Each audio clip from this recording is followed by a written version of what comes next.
कांग्रेस चीन मुद्दे को लेकर मोदी सरकार पर लगातार हमला बोल रही है। खुद राहुल गांधी भी पीएम मोदी पर चीन विवाद को लेकर झूठ बोलने का आरोप लगा चुके हैं। अर्थव्यवस्था से लेकर चीन सीमा विवाद, बेरोजगारी जैसे मुद्दों पर मोदी सरकार के खिलाफ लगातार बयानबाजी कर रही कांग्रेस की अब दुश्मन देश चीन में तारीफ होने लगी है। ये तारीफ भी की है भारत के खिलाफ आग उगलने वाले चीनी अखबार ग्लोबल टाइम्स ने। बस इसी बात पर बीजेपी भड़क गई। उसने कांग्रेस पर जबरदस्त हमला बोलते हुए कहा कि कांग्रेस और चीन के बीच क्या गुल खिल रहा है, ये सबको पता है। दरअसल चालाक चीन के सरकारी पिट्ठू ग्लोबल टाइम्स ने कांग्रेस के कंधे पर बंदूक रखकर मोदी सरकार पर जोरदार हमला बोला है। उसने ट्वीट कर कहा, चीन के साथ सीमा पर तनाव को लेकर पीएम मोदी और बीजेपी बहुत दबाव का सामना कर रहे हैं, क्योंकि भारतीय राष्ट्रीय कांग्रेस बीजेपी सरकार को घरेलू मोर्चे पर विफलता और जोखिम भरी विदेश नीति के मुद्दों पर कटु आलोचना कर हिलाने के मौके का इंतजार कर रही है।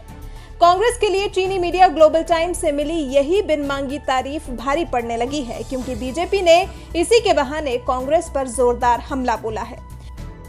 आप सभी ने देखा होगा कि China state affiliated media global times ने थोड़ी देर पहले एक महत्वपूर्ण ट्वीट किया है। उस ट्वीट की प्रति मैं लेके आया हूं और मैं आपके समक्ष उस ट्वीट को पढ़ रहा हूं। I quote, PM Narendra Modi and the BJP face huge pressure amid border tensions with China as the Indian National Congress is waiting for a chance to shake the BJP's rule by heavily criticizing failed domestic governance and risky foreign policy. आज क्योंकि देखिए, आप जानते हैं China में एक ही party है और उसी की सरकार है और उसी की मीडिया है। एक तरह से आज चाइनीज सरकार ने स्पष्टतः कहा है कि भारतवर्ष में नरेंद्र मोदी जी की सरकार को झकझोरने के लिए इंडियन नेशनल कांग्रेस अर्थात कांग्रेस पार्टी पूरी तरह से तैयार है और वो झकझोरने का प्रक्रिया कांग्रेस पार्टी चालू रखी है। इस ट्वीट को अगर प्रथम दृष्टिया कोई पढ़ेगा तो ऐसा लगेगा मानो एक फ्रस्ट्रेटेड राष्ट्र, एक फ्रस्ट्रेटेड कंट्री जो कहीं ना कहीं भारत के शौर्य के कारण आज उसके पीएलए के हैवान एलएसी को क्रॉस नहीं कर पा रहे हैं, वो कहीं ना कहीं अपनी खींच निकालने की कोशिश कर रही है। और यह कोशिश कर रही है कि देखो, मैं अकेला नहीं हूं, मैं तो बाहर से, हमारे जवान तो बाहर से काम कर रहे हैं, किंतु हिंदुस्तान के अंदर और घर के अंदर भी ऐसी एक पॉलिटिकल पार्टी है जो हमारे एजेंडे को चला रही है, और उस पॉलिटिकल पार्टी का नाम है इंडियन नेशनल कांग्रेस।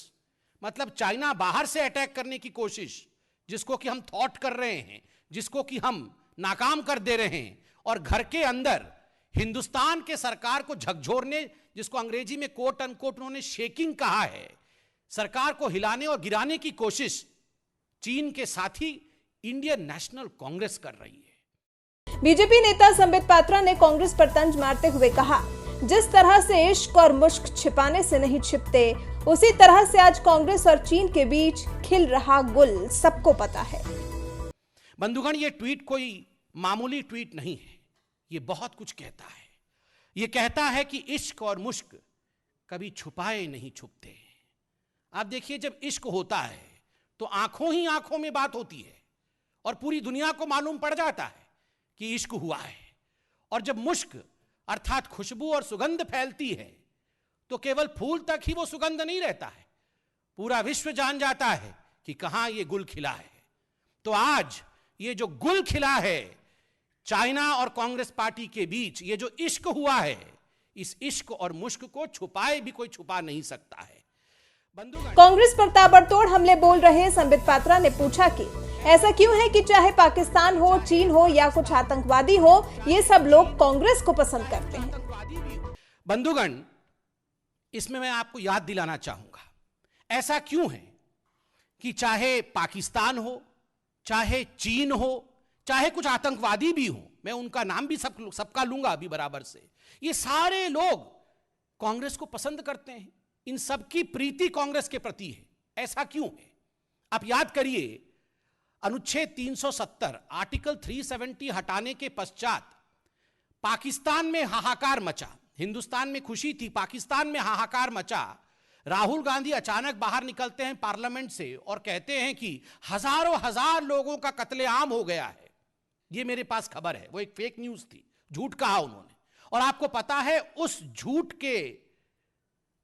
के बुनियाद पर, उस झूठ का सहारा लेकर पाकिस्तान के राष्ट्राध्यक्ष इमरान खान ने यूनाइटेड नेशन, संयुक्त राष्ट्र में एक डोजियर दिया था, जिस डोजियर के पहले पंक्ति पर पहले वाक्य में राहुल का नाम था, राहुल गांधी जी का नाम था, कि राहुल गांधी जी ने ऐसा कहा है कि हिंदुस्तान में लोकतंत्र समाप्त हो गया है, हिंदुस्तान में ह्यूमन राइट वायलेशन हो रहा है। तो mister Imran Khan to quoted mister Rahul Gandhi. Imran Khan भी राहुल गांधी का सहारा लेते हैं, आज चीन भी राहुल गांधी का सहारा ले रहा है। और तो और जो आतंकवादी हाफिज सईद है, उसने एक इंटरव्यू में कहा, आई लव कांग्रेस, कि there are good people in India like Congress. Hafiz Saeed के लिए भी कांग्रेस पार्टी प्रीत का विषय है और गुड पीपल हैं कांग्रेस में। चीनी मीडिया ग्लोबल टाइम्स से कांग्रेस को मिली तारीफ पर तंज मारते हुए संबित पात्रा ने राहुल गांधी को मुबारकबाद दी और कहा, पाकिस्तान में हीरो बनने के बाद राहुल गांधी आज चीन के भी हीरो बन गए हैं, लेकिन भारत में जीरो बने हुए हैं। मैं तो आज इस मंच से मुबारकबाद दूंगा। राहुल जी, आपको बहुत बहुत मुबारकबाद हो। Rahul Gandhi, congratulations to you. पहले तो आप पाकिस्तान के ही हीरो थे, क्योंकि आपने आर्टिकल 370 के खिलाफ कहा, आपने सर्जिकल स्ट्राइक पे सबूत मांगा, एयर स्ट्राइक के विरोध में कहा, तो पाकिस्तान में तो आप हीरो बन ही गए थे। पाकिस्तान में हर घर में बच्चा बच्चा आपको जानता है कि राहुल गांधी हमारे साथ खड़े हैं। मगर आज आप चीन के भी हीरो बन गए हैं। वैसे चीन के साथ तो आप पहले से ही थे, किंतु आज जिस प्रकार चीनी मीडिया आपकी महिमा मंडन कर रही है, आपके परिवार की महिमा मंडन कर रही है, मैं आपको आज बधाई देता हूं। आप चीन में भी हीरो बन गए हैं। You are hero of Pakistan and China, but of course you are a big zero in India. जहां के हीरो होने चाहिए आपको, वहां आप जीरो हैं, और जो हमारे दुश्मन हैं वहां आप हीरो बने हुए हैं।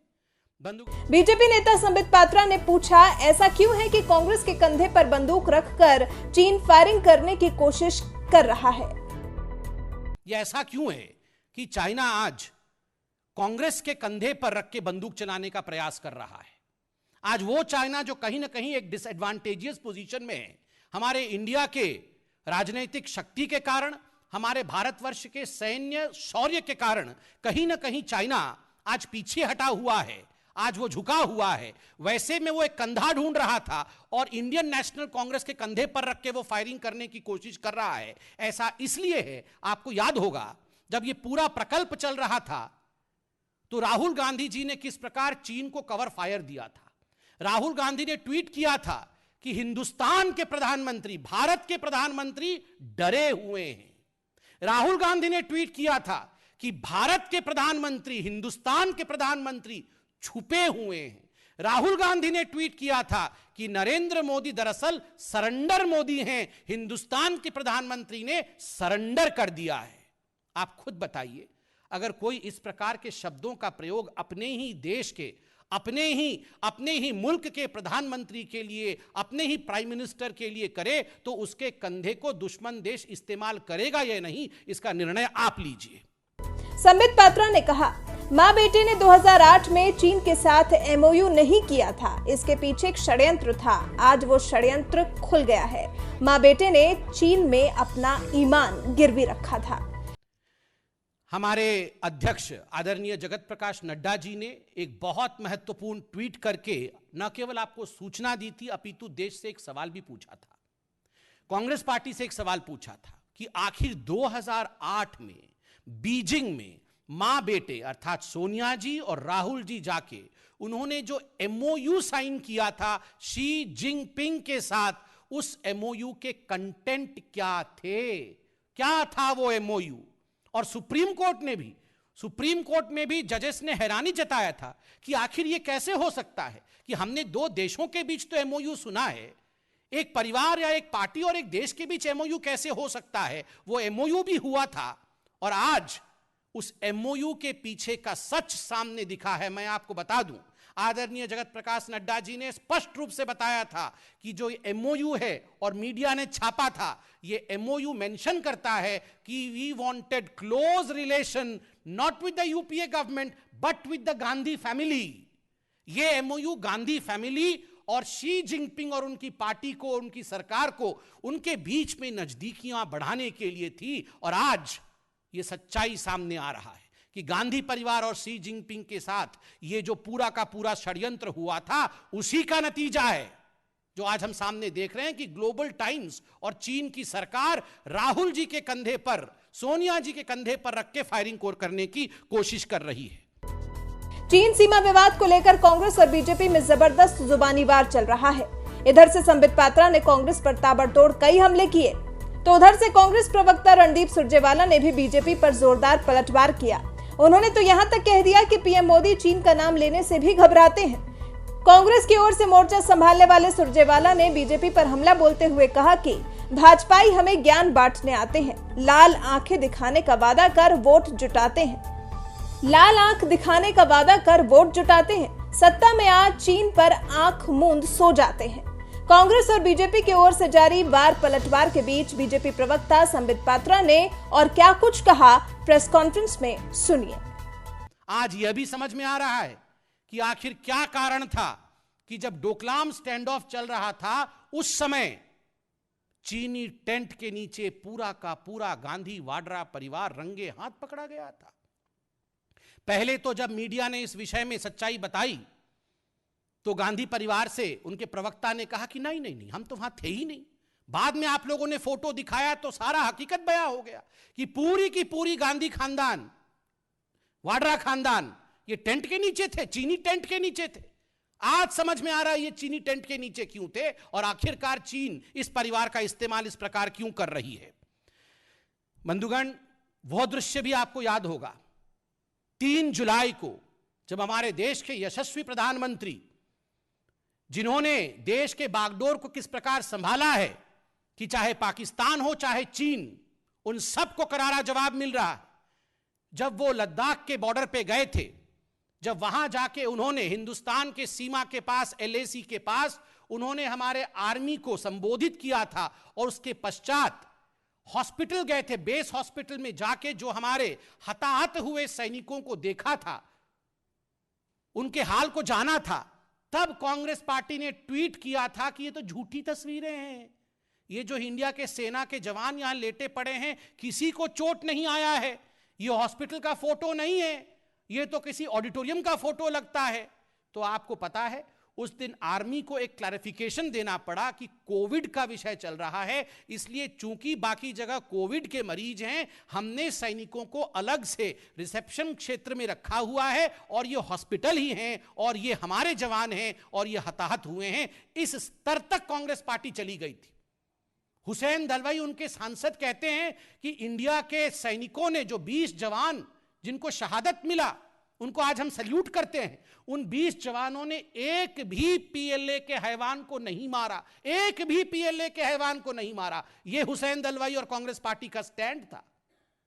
आज सब कुछ समझ में आ रहा है कि आखिर भारत के शौर्य प्राप्त सेनाओं के खिलाफ और PLA के हैवानों के साथ यह कांग्रेस पार्टी क्यों खड़ी थी। आज सब समझ में आ रहा है जब ग्लोबल टाइम्स ने यह ट्वीट किया है। The Global Times and the Chinese government and Chinese media has today endorsed the Gandhi family, has endorsed the Congress party. ये जो नाता है, ये नाता क्या है, ये जो रिश्ता है, ये रिश्ता क्या कहलाता है। आज कभी कभी लोग कहते हैं कि शी जिनपिंग बोलो तो ऐसा भी सुनाई देता है कि सोनिया जिंग राहुल पिंग। कोई फर्क नहीं है, शी जिनपिंग बोलो तो सोनिया जिंग राहुल पिंग सुनाई देता है। यह सब उस करारनामे के कारण है जो 2008 में हुआ और उसके बाद केवल कागज तक ही नहीं, पैसे, चाइना से मां बेटे ने पैसे भी लिए राजीव गांधी फाउंडेशन में। आपको पता है ये आज पैसा, करार, जो आपस के रिश्ते हैं, ये सर चढ़ के बोल रहे हैं। And this is a classic definition of anti India stand. आप कांग्रेस पार्टी अगर देश के पक्ष में खड़ी होती तो हिम्मत होती किसी देश की जो आपके सहारे से वो ट्वीट करती, हिम्मत होती किसी देश को कि वो आपको कोट करेंगे। आज हमारे खिलाफ जो लोग खड़े हैं वो आपका सहारा ले रहे हैं।